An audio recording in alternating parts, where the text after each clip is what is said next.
నమస్కారం అండి గురువుగారు. నమస్కారం, చెప్పమ్మా. స్వామి గారు వైకుంఠ ఏకాదశి అంటారు. వైకుంఠ ఏకాదశి రోజున ఉత్తర ద్వారం గుండా స్వామివార్లని దర్శిస్తే మంచిదని, మోక్షం కలుగుతుందని అయితే చెప్తుంటారు. అలాగే పెద్ద ఎత్తున తిరుమల, భద్రాచలం ఇలాంటి పెద్ద దేవాలయాల్లో వైకుంఠ ఏకాదశి అంగరంగ వైభవంగా అయితే చేస్తారు. కానీ ఇప్పుడు తిరుమలలో చూసుకుంటే మనము ఒక సంఘటన అయితే జరిగింది. దాన్ని మీరు ఆధ్యాత్మికంగా ఎలా చిత్రీకరిస్తారు? అంటే మనము ఈ విషయ వివరణలు ఎలా తీసుకోవచ్చమ్మా? ఇతిహాసాలు, శాసన గ్రంథాలు ఏం చెప్తున్నాయంటే, ముఖ్యంగా ఒక ప్రాణం దేవాలయ స్థలంలో పోయింది అని అంటే ఒకటి పవిత్రత అని ఆలోచిస్తారు. అంటే కొంతమంది గుండెపోటుతో కూడా, కొంతమంది శివుడి ఆ అభిషేకం చేసేటప్పుడు కూడా అనారోగ్య పరిస్థితి ఏర్పడి కాలం చేసిన వాళ్ళది పుణ్యంగా స్వీకరిస్తారు. అంటే అది ఎలా అంటే పరమాత్ముడు తీసుకుపోయే తరుణం. ఇప్పుడు కొంతమంది ఉంటారు, మేము అక్కడికి వెళ్ళి ప్రాణం పోయినా పర్లేదు, జీవితం మొత్తంలో ఒకసారన్నా దర్శించాలని కొన్ని గుడులు ఉన్నాయి. వేరే మతాల్లో కూడా కొన్ని ఉన్నాయి అలాగా. కానీ నిర్లక్ష్యంతో చనిపోయిన ఒక శరీరానికి విలువ పరమాత్ముడు కూడా ఇయ్యలేడు. ఇది బాగా తెలుసుకోవాల్సిన విషయం. ఎందుకంటే అమ్మా, ఈరోజు సంవత్సరం మొత్తంలో అందరూ ఎదురు చూసే ఆ వైకుంఠ ద్వారం. అంటే వాళ్ళు ఎప్పటి నుంచో ప్లాన్ చేసుకుంటారు. మళ్ళీ ఏడుకొండల వాడిని ముఖ్యంగా కలియుగంలో ప్రత్యక్ష దేవుడు కాబట్టి మనం ఒక ఆధ్యాత్మికమైన ఆలోచనతో కుటుంబం అంతా కలిసి వెళ్తాం. వెళ్ళిన సమయంలో మనం గమనించాల్సిన విషయం ఏంటంటే, వీళ్ళకి ఓపిక ఉండదు. భక్తులకి నిజంగా వీళ్ళకి ఓపిక ఉండదు. ఎందుకంటే వీళ్ళు ప్రయాణం అలసిపోయేస్తారమ్మా. రెండో విషయము, వీళ్ళకి సెలవులు దొరికేది ఒక రోజో 2 రోజుల్లో ఈ ఉద్యోగాల ఆలోచన రీత్యా. మూడవది, చిన్నపిల్లలు, ముసలి వాళ్ళు ఉంటారు, వయసులో ఉన్నవాళ్ళు, ఆడవాళ్ళు ముఖ్యంగా ఉంటారు, అందులో గర్భవతులు కూడా ఉండవచ్చును. ఇలాంటి వాళ్ళకి ఓపిక ఖచ్చితంగా ఉండాలి అని చెప్పడం తప్పవుతుంది. వీళ్ళకి ఓపిక ఉండదు. ఎందుకంటే హెవీ షెడ్యూల్స్ లైఫ్ అంతా. ఒకరోజు సెలవు ఇవ్వమంటే ఇక్కడ ఇవ్వలేరు. ప్రయాణాలకి ఖర్చులు, రైలు ప్రయాణాలు, పిల్లల్ని వేసుకున్న తర్వాత అక్కడ ఉన్న ఎక్కడైతే డార్మెంటరీ అంటాం కదా, అక్కడ ఉన్న దర్శనానికమ్మా 20 గంటలు ఎలా ఉండగలుగుతుంది ఒక కుటుంబం చెప్పండి? ఇప్పుడు విఐపీలు వచ్చారు, కొందరు ఎవరైనా వేరే పెద్ద వ్యక్తులు వచ్చారు, వాళ్ళు అంతసేపు ఉంటారా? ½ అవర్ టు 45 మినిట్స్, 1 అవర్లో వచ్చేస్తారు. వాళ్ళు వచ్చినప్పటి నుంచి మన వాళ్ళందరూ టెలికాస్ట్ ఇస్తూనే ఉంటారు, ఫలానా వ్యక్తి వచ్చారు, ఫలానా వ్యక్తులు వచ్చారు. అసలైన భక్తులని పరమాత్ముడు ఏ రోజు వ్యతిరేకించి వాళ్ళని వక్రీకరించి చూశాడు? ఎక్కడా చూడలేడు. దేవుడు అందరికీ ఒకలాగా చూస్తాడు. కొంతమందిని మీరు అన్నట్టుగా గౌరవంగానో వాళ్ళు బతికే స్థితిగతులని, లక్ష్మీ కటాక్షం బాగుంటుందంటే అది పూర్వజన్మ సుకృతం. కానీ భక్తులందరూ ఒకటే కదమ్మా. అక్కడ ప్రోటోకాల్ అనేది మిస్ అయింది. ఇప్పుడు నిన్న మేము చెప్పిన విషయం కూడా చాలామంది గురువులతో ఆధ్యాత్మికవేత్తలు ఏమన్నారనంటే, అంత రద్దీ ఉన్నదని ఊహించాల్సినది. ఇంకోటి ఏంటంటమ్మా, ఈరోజు తిరుపతి కొండ మీద రద్దీ లేదు. కొన్ని కోట్ల సంవత్సరాల నుంచి, కొన్ని లక్షల సంవత్సరాల నుంచి, కొన్ని వేల సంవత్సరాల నుంచి, 100ల సంవత్సరాల నుంచి ఆ కొండ రద్దీగానే ఉంది. ఏదన్నా డే ఉందా ఈరోజు రద్దీ లేదని చెప్పేసి? లాక్డౌన్లో కూడా రద్దీగానే ఉన్నది. ఒక 2 రోజులు 3 రోజులు సెలవు ప్రకటించినప్పుడు అక్కడ చిరుత పులిలు లేకపోతే అడవి పందులు ఏదో తిరుగుతున్నాయని కొన్ని వీడియోలు వచ్చాయి. అంటే అక్కడ మనుషులు ఉన్నారనే అర్థం కదా. అంటే అక్కడ తిరుమల వాసుడి దగ్గర రద్దీ మాత్రం ఖచ్చితంగా ఉంటుంది. అలాంటప్పుడు మరి అధికారుల నిర్లక్ష్యం, అక్కడ ఉన్న ఏదైతే కమాండింగ్ కంట్రోలింగ్ ఉంటారో అమ్మా, వాళ్ళకైతే ఓపిక చాలా అవసరం. బాగా గమనించాల్సిన విషయం. భక్తులకి ఓపిక ఉండాలని చెప్పడం చాలా తప్పమ్మా. ఎందుకంటే వాళ్ళకి ఓపికలు ఉండవు. ఎందుకంటే వారు ఎక్కడి నుంచో ప్రయాణాలు మొదలుపెట్టి ఎక్కడి నుంచో వచ్చి వారు మొత్తం శ్రమ అంతా ఆయన ముఖం ఒకసారి చూసిపోతే ఎంత బాగుంటుందని కోరికలతో వస్తారు. కోరికలు కోరడానికి వస్తారు, ముడుపులు చెల్లించడానికి వస్తారు, ఇంకేదో తీసుకొచ్చి తండ్రికి సమర్పించడానికి వస్తారు. ఇన్ని కలిసిన వాళ్ళకి ఓపిక ఎందుకు ఉంటుంది? వాళ్ళు ఎందుకంటే ముఖ్యంగా శరీరం సహకరించాలి కదమ్మా. అంత పైకి వెళ్ళి 1 రోజు 2 రోజులు స్నానాలు, పిల్లలు ఇవన్నీ చూడడం అనేది మనం భక్తులను ఇక్కడ తప్పు పట్టాల్సిన అవకాశం చాలామంది చెప్తున్నారు. కొంతమంది ఏమంటున్నారంటే వీళ్ళు కూడా ఆగరు, వీళ్ళు కూడా పరిగెత్తుతూ ఉంటారు అని అంటే, ఖచ్చితంగా వాళ్ళు పరిగెత్తుతారు. మరి పరమాత్ముడిని అలా చేసి పెట్టాము అక్కడ సిచ్యువేషన్. దేవుడైతే కదలాడు వెంకటేశ్వర స్వామి, కానీ భక్తులైతే పరిగెత్తుతారు కదా.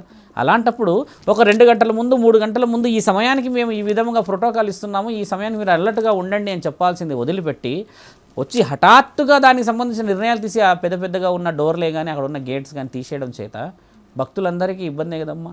ఈరోజు నిర్లక్ష్యం అక్కడ వెంకటేశ్వర స్వామిది కాదు, నిర్లక్ష్యం అక్కడ భక్తులది కాదు, నిర్లక్ష్యం అక్కడ ఎవరైతే పాలిస్తున్నారో పాలక మండలిది. ఆ పాలక మండలిలో ఉన్న భక్తులకమ్మా ఈ రోజు ఇలా ఉంటుందని రద్దీ ఊహించాలి కదా. వాళ్ళు ఊహించడం వల్ల ఏమవుతుంది? ముఖ్యంగా ఓహో ఇంతమంది వచ్చారు, ఈ విధంగా ఉన్నారు అన్న ప్రోటోకాల్ ఇవ్వాల్సినప్పుడు వీళ్ళకు కూడా అలర్ట్నెస్ వస్తుంది కదా. ఈరోజు 6 ప్రాణాలు పోయాయమ్మా, 48 మంది హాస్పిటల్లో ఏదో వివరణలో ఉన్నారు కదా. ఒక్క ప్రాణం ఖరీదు ఎంత తెలుసా తల్లి? కొన్ని కోట్లు పెట్టినా రాదమ్మా. పరమశివుడు వచ్చినా కూడా మన కుటుంబంలో అతిథే, కుటుంబ వ్యక్తి కాలేడు. రక్తానికి ఉన్న విలువ ఎంత బలమైంది మీకు తెలిసిందే కదా. ఆ రక్తం ఒక వ్యక్తిని కోల్పోతే అమ్మ చిరస్థాయిగా వాళ్ళకి ఎంత ఇబ్బంది అవుతుందో ఆలోచించండి. ఒక డబ్బులు ఇచ్చామే, ఈరోజు 25 లక్షలు ఇచ్చారు, మీరు ప్రాణం ఇవ్వగలమా? వెంకటేశ్వర స్వామికి కోట్లు వస్తున్నాయిగా, ఆయన గారు వచ్చి ఆ ప్రాణాన్ని పోయగలడా? తండ్రి పోయలేడు, అక్కడున్న అధికారులు పోయలేరు, అక్కడున్న ఎవరు పోయలేరు. ఒక ప్రాణం అనేది ఎంతో విలువైందమ్మా కుటుంబంలో. అలాంటిది పుణ్యక్షేత్రంలో పోయిన వాళ్ళు పుణ్యమైన జీవితాలే, ఆయన గారు మళ్ళీ పుట్టిస్తాడు, మంచి జీవితం ఇస్తాడు. కానీ ఇప్పుడు ఉన్న భవిష్యత్తులో మరి ఆ లోటుపాట్లు, ఆ అమ్మ, ఆ నాన్న, ఆ ఇంట్లో పోయిన వ్యక్తి యొక్క ఆ మిస్సింగ్ ఎవరు చేయాలమ్మా? అంటే జ్ఞాపకం ఎంత బలమైన చూశాను ఇక్కడ. అక్కడ పోవడానికి చాలామంది చెప్తుంది ఏంది, నిర్లక్ష్యం. ఇప్పుడు ఈ నిర్లక్ష్యం అనేది భక్తుల నుంచి వచ్చిందో, లేకపోతే భక్తులు దూసుకుపోయారని చెప్పడం తప్పు అవుతుంది. అక్కడ వెంకటేశ్వర స్వామికి ఖచ్చితంగా ఎప్పుడు ఆ కలియుగ ప్రత్యక్ష దైవాన్ని ఇష్టంగా ఆ ప్రత్యేకమైన రోజు దర్శించుకోవాలని ప్రతి భక్తుడి కోరిక. మనకు కూడా ఉంటుంది కదమ్మా. మనం కూడా పోతే మనకంటూ ఒక 1 మినిట్ అమ్మా అసలు అంటే చూడనియరు తెలుసా, 20 సెకండ్స్ కూడా చూడనియరు, అలా తోసేస్తూనే ఉంటారు.